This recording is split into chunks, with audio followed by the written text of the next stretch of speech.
காலையிலிருந்து ஊடகங்கள், அதுவும் முக்கியமாக திமுக சார்பு ஊடகங்கள் பல வதந்திகளை பரப்பி வருகிறார்கள். காலையிலிருந்து பார்த்துட்டே வர்றோம். பல்வேறு வதந்திகளை, திமுகவால் கிளப்பப்படும் வதந்திகளை பல்வேறு திமுக சார்ந்த ஊடகங்கள் இன்று எங்கள் கட்சி மீதும், எங்கள் தலைவர் மீதும், எங்கள் கட்சியின் சார்ந்த மற்றவர்கள் மீதும் பரப்பிக் கொண்டு வருகிறார்கள். அனைத்தும் பொய்யான தகவல். அதனால்தான் இந்த செய்தியாளர் சந்திப்பை உடனே இங்கே நடத்த வேண்டிய கட்டாயம் ஏற்படுது. பல தகவல்கள் எங்க மேல கைது, சார்ஜ் ஷீட் இப்படி நிறைய சொல்லியிருந்தாங்க. எல்லாம் தவறான தகவல்கள். இந்த கேஸ்ல என்னென்ன நடந்துட்டு இருக்குன்னு எங்களை விட ஊடகங்களாகிய உங்களுக்கு நல்லா தெரியும், தமிழக மக்கள் அனைவருக்கும் நன்றாக தெரியும்.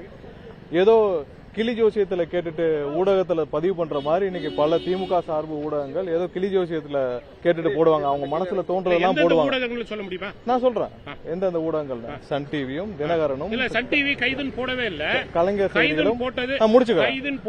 இதையெல்லாம் கண்டிப்பாக தவிர்க்க வேண்டும் என்று நாங்கள் வருங்காலத்தில் கேட்டுக்கொள்கிறோம்.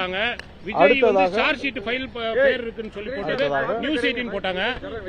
நீங்க தப்பான தகவல்களை சொல்றீங்க. தவிர்க்க வேண்டும் என்று இல்ல நீங்க தப்பான தகவல்களை சொல்றீங்க சார்.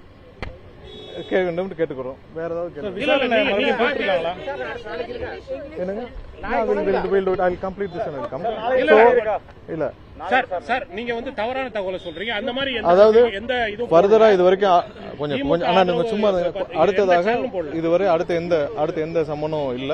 தேவைப்பட்டால் எப்பொழுதும் எங்களுடைய கோஆபரேஷன் இதுல இருக்கும். ஒரு விஷயங்கள் நாங்க வந்து திரும்பவும் நான் வந்து இங்க சுட்டிக்காட்ட விரும்புறேன்.